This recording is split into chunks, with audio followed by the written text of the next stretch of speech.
በሕይወት ሰሌዳ ላይ የማይታተም ቀለም፣ በልብ ጓዳ የማይቀበር ምስጢር የለም። እኔም ድምፄን ከብዕር ቃላት ጋር አዋህጄ ስሜትን የሚኮረኩሩና ሕይወትን በመስታወት የሚያሳዩ ትረካዎችን ወደ እናንተ አደርሳለሁ። ማንነቴን ከታሪኩ ጀርባ ሰውሬ የቃላትን የጥበብና የሕይወትን እውነታዎች ብቻ የጋራ ቋንቋችን እንድናደርግ ዘንድ ጥሬን አቀርባለሁ። ዛሬም አንዲት ሴት የሕይወት ውጣ ውረድ፣ ክህደት፣ ፍቅርና ጽናትን የተመለከተ ድንቅ ትረካ ይዤላችሁ ቀርቤያለሁ። በዚህ የጥበብ ማዕድ አብራችሁኝ እንድትቆዩ ዘንድ በታላቅ አክብሮት እየጋበዝኩኝ በቀጥታ ወደ ታሪካችን እንለፍ። ሳራም ልጇን እንዳቀፈች አዞራት። የዓመታት ፍቅሯ አልፎም የልጇ አባት አጋጣሚ ያስተዋወቀን ካላት ሴት ጋር አንሶላ ሲገፈፍ ከማየት በላይ ምን ሞት አለ? ራሷን ለማረጋጋት እንደምን ተቀመጠች። ይሄን የክትባቱ መርፌ ምቾት የነሳው ሕፃን ቤቱን በለቅሶ አወከው። በዚህ ጊዜ ራሄል ደንገጥ ብላ ተነሳችና እንደመሸማቀቅ አለች። ልብሷን ቶሎ ለበሰች። ልዑልንም በፍጥነት የአልጋ ልብሱን አለበሰችው። ሳራም ከድርጊቷ ማስመሰሉ አበሳጫት። ቀስቅሹ አለች ጮክ ብላ። ልዑልም የሕፃኑ ጩኸት ከሳራ ጩኸት ጋር ተደምሮ አባነነው። አይኑን እያሸም ወደ ሳራ ዞሮ የኔ ወድ ሳላካሄድሽ እስከ ቤት መጣሁ ብቻ እንዳትይኝ አለ። ሳራም ብሶቷ እየተባባሰባት እንባዋ ቃል አላስወጣት እያለ ተመለከተችው። ደንግጦ ከተኛበት እየተነሳ ምን ሆነሻል ማር? እያለቀሽ እኮ ነው። ቤቢ ደህና አይደለም? እስቲ ንገሪኝ፣ ምንድነው የተፈጠረው? አለ ግራ ተጋብቶ። ይሄን የሳራን እንዴቷ ጣሪያ ነካ። በቃ ቢያንስ ደንግጥ በል እስቲ ልዑል፣ ባንተ ምክንያት ህልሜም ኦየም መከነ። ችግር ተዛመደኝ። ባንተ ምክንያት ሀገር ለቀቅኩኝ። አንተ ማለት ስትፈልግ ህይወቴ ውስጥ ትገባና ስትፈልግ ወጥተህ እንዳሻ ትፈነጫለህ። አሁን ግን በቃ መተወን አቁም። እውነት እልሃለሁ ልጄን ማሳደግ አይከብደኝም። ይበልጥ ግራ ገባው። ፍቅር ምን ሆነሻል? ምንም የምትየው አልገባኝም። ተረጋጊና እስኪ አውሪኝ አለ። ሳራም ሕፃኑን አልጋው ላይ ወረወረችው። ልዑልም በጥፊ ያለችውና በቃ ምስኪን ከምትላ ሴት ጋር የገንዛ አልጋዬ ላይ ብላ ተናግራ ሳትጨርስ ራሄል አንዴ ልዑልን አንዴ ሳራን እያየች አረ እንደምታስቢው አይደለም እውነቴን ነው ስትል አንቺ ውጭልኝ ብላ ጉሮሯን አነቀቻት። ልዑል እንደምንም ማስለቀቋት ሳራን ምን ሆነሻል? እባክሽ ፍቅር ተረጋጊ እስቲ። ምንም አልገባኝም እኮ የኔ እናት። ሲጀመር እሷን በፈልግ ጊዜ ምን አስመጣኝ? እሷ እኮ ንጹህ እህቴ ናት አለ። ሳራም ለዛ ነዋ እኔ ስወጣ ጠብቃችሁ ራቁታችሁን ተጣብቃችሁ ያገኘኋችሁ አለች።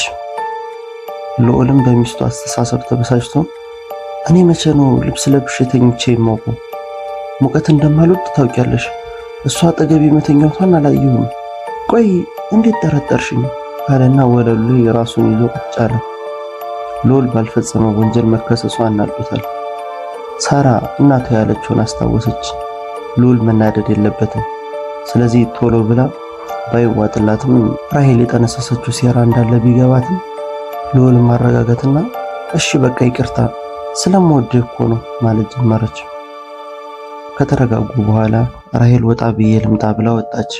ይሄኔ ሳራ የኔው ራሄል ልታጣላን ትፈልጋለች።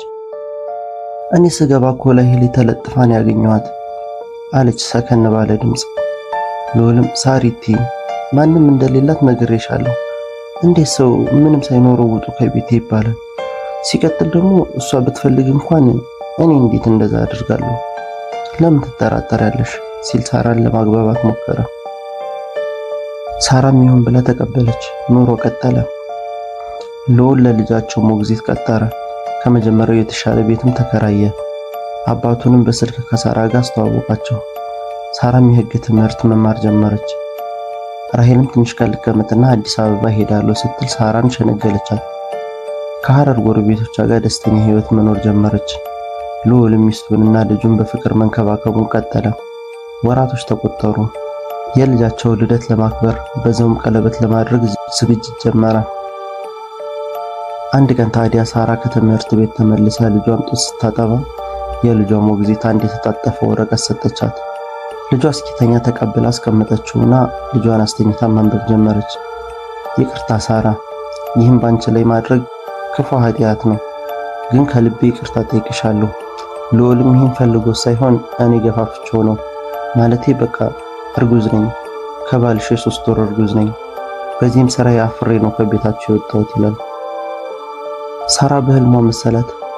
ወረቀቱን ስትገለብጠው የራሄል የእርግዝና ማረጋገጫ ወረቀት መሆኑን አስተዋለች። ይሄን እየተጣደፈች መሳቢያውን ከፍታ ብዙ መድኃኒቶችን አወጣችና ከእንግዲህ አላለቅስም አለችው ለራሷ። ከዛም ኪኒኖችን በአንድ ብርጭቆ ውሃ በጥብጣ ጨለጠችው። ከዛ በኋላ ራሷን አታውቅም፣ ተዝለፍልፋ ወደቀች። በአፏ አረፋ ትደፍቅ ጀመር። በዚህ ቅጽበት ልዑል በር ከፍቶ ገባ። ሳራ ወድቃለች። አይኖቹን ማመን አቃተው። ከፍተኛ ራስ ምታት ለቀቀበት። ልዑል ሳራን ሲያያት ራስ ምታቷ አየሉ ተዝለፍልፎ ወደቀ። ይሄን የህፃኑን ሞግዚት ልብስ አስጥታ እየተመለሰች ኖሮ ስትገባ ባል ለብቻው ሚስት ለብቻዋ ተዘርረዋል። ደንግጣ እየሮጠች በመውጣት እሪታዋን አቀለጠችው። ሁሉም ሰው ተሰበሰበ። በእሁን ላያቸው እንባ ያስፈስሳሉ። በአፋጣኝ አምቡላንስ ተጠራና ሁለቱንም አፋፍሰው ወደ ሐኪም ቤት ወሰዷቸው። ድንገተኛ ክፍል ገብተው ሁለቱም ሕክምናቸውን ጀመሩ። ሳራ መድኃኒት የተመረዘውን ጨጓራዋን በፍጥነት አጠቧት። ከ2 ቀናት በኋላ ነፍስ ዘራች። በሳምንቷ በደንብ ድና ከሆስፒታል ወጣች። ልዑል ግን በቀላሉ የሚሻለው ነገር አልነበረም። ወደ አዲስ አበባ ተልኮ እንዲታከም ተወሰነ። ሳራ ልዑል ምንም እንኳን ቢያሳዝናት ልታስታምመው ቆርቶ ልታየው ፈቃደኛ አልሆነችም። ልዑልም በትዝታዋ ሰንቃ ልጇን ይዛ ወደ ባህር ዳር ተሰደደች። እዛ እንደደረሰች ማረፊያ ሆቴል ተከራየች። በሁለተኛው ቀን በአጋጣሚ ግን የድሮ ጓደኛዋ የነበረችው ቤቴን አገኘቻት። ያለ ቀጠሮ መገናኘት ማለት ይሄኔ ነው። ቤቲ የባህር ዳር ዩኒቨርሲቲ የመጨረሻ ዓመት ተማሪ ናት። ያኔም በአጋጣሚ ቅዳሜ ስለነበር ነው ከግቢ የወጡት። ወደ አንድ ካፌ በመሄድ ተቀመጡ። ቤቲ ሳራን ወልዳና ተጎሳቁላ ስታያት አለቀሰች። ያኔ ልጅ እያሉ በሷ ቀንታ ከልዑል ጋር ልትለያያት የነበረው ቆጫት። ሳራን በውስጧ ያፈነችውን ሁሉ ብሶት ነገረቻት። ቤቲ ይበልጥ ለሳራ አለቀሰች። አገኝሻለሁ ብዬ አላሰብኩም ነበር። ስለገጠመሽ ችግርና ስለ ሁሉም ነገር በጣም አዝኛለሁ። ግን ሳሪቲ ልዑልን ትተሽው መምጣት አልነበረብሽም አለቻትና እንባዋን በሶፍት ለማድረግ እየጣረች እኔ ዓመት ያልሞላው ልጅ ለማን ጥላለሁ ብዬ እንጂ የመኖር ተስፋዬ ከመነመነ ቆየ። ምድር ላይ ያለኝ ብቸኛ ሀብትና ተስፋ ልዑል ነበር። እሱም ከደኝ። ይባስ ብሎ ከሌላ ልጅ አለች፣ ቁጭትና ተስፋ ማጣት እየታየባት። ሳራ ካንቺ ባላቅም ልዑል ከልቡ ያፈቅርሻል። እመኝ፣ በፍቅር የሚቀናው ጠላት ሰይጣን ነው በመሃላችሁ የገባው። እባክሽ አንድ ነገር ቢሆን እድሜ ዘመንሽን ትጸጸቻለሽ ስትል ተማጸነቻት። ሳራ ግን ከራሄል ጋር እርቃን ገላቸውን ያገኘቻቸውን አጋጣሚ የእርግዝና ማረጋገጫ ወረቀት እያሰበች አሻፈረኛለች። ይባስ ብላ እሱን ለመርሳት መጣር ጀመረች። ቤቲም ቤት አፈላልጋ ተከራየችላት። ትምህርት ሳይኖራትም እየመጣች ታስተዳድራታለች። ያለቻት ገንዘብ እስክታልቅ ድረስ ሐረር መልቀቋ ምንም አልመሰላትም። ከዛ ግን ኑሮ መክበድ ጀመረ። ስራ ፍለጋ ደላላ ለደላላ ተንከራተተች። ግን ልጇን እያዩ ምን ልትሰሪልን እያሉ ያባረሯታል። በዚህም ስራ ማግኘት አልቻለችም። ህይወት ከበዳት።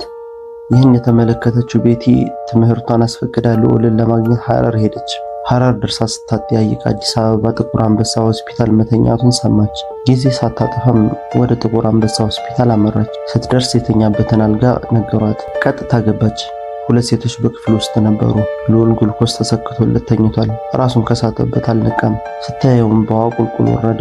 ይሄኔ አንዷ ሴት የኔ ልጅ አታልቅሺ፣ ሉሌ ምንሽ ነው ስትል ጠየቀቻት። ቤቲም ጓደኛው ነኝ ስትል መለሰች። እኔ እናቱ ነኝ። ልጄ እንዲህ እንዲሆን ያደረገችውን ሴት ታውቂያታለሽ አለችና መልስ ሳትጠብቅ ባታውቂያት ነው የሚሻልሽ። እቺ እርጉም ምንም የማያውቀው ልጄን ምናምን አስነክታ ልትነጥቀኝ። ሴትዮዋ ማልቀስ ጀመረች። ቤቲም እና አሁን አልተሻለውም ስትል ጠየቀቻት። የልዑል እናትም እንባዋን በቀሚሷ ጫፍ እየጠረገች ነገ ወደ አሜሪካ በረራሉ፣ ታክሞ እዛው ከአባቱ ጋር ይኖራል፣ ከዛች መተተኛ ይገላገላል ስትል ቤቲ ልቧ ስንጥቅ አለ። በችግር እየማቀቀች ያለችው ሳራን በህሊናዋ እየሳለች ከልቧ አለቀሰች። አለመንቃቱ ደግሞ ይባስ አወሳሰበው። ልዑል ለሕክምና ወደ አሜሪካ ሲሄድ ቤቲም ሸኝታው ተመልሳ ወደ ባህር ዳር ሄደች። ለሳራም የሆነውን እያለቀሰች ነገረቻት። ሳራም ልዑልን እስከ መጨረሻው እንደማታየው ታሪኩን ይሄን ያህል ካያችሁት ወዳችሁታል ማለት ነው። እኔንም ለማበረታታት እናንተም ቀጣይ ክፍልና አዲስ ታሪኮችን ስለቅ እንዲደርሳችሁ ሰብስክራይብ በማድረግ የደውል ምልክቷን ይጫኑና ቤተሰብ ይሁኑ። ሀሳብና አስተያየት ካላችሁ በኮሜንት አሳውቁኝ። ታሪኩ ለሌሎች ሰዎች እንዲደርስ ላይክ ማድረግ እንዳይረሳ። ደህና ሁኑልኝ።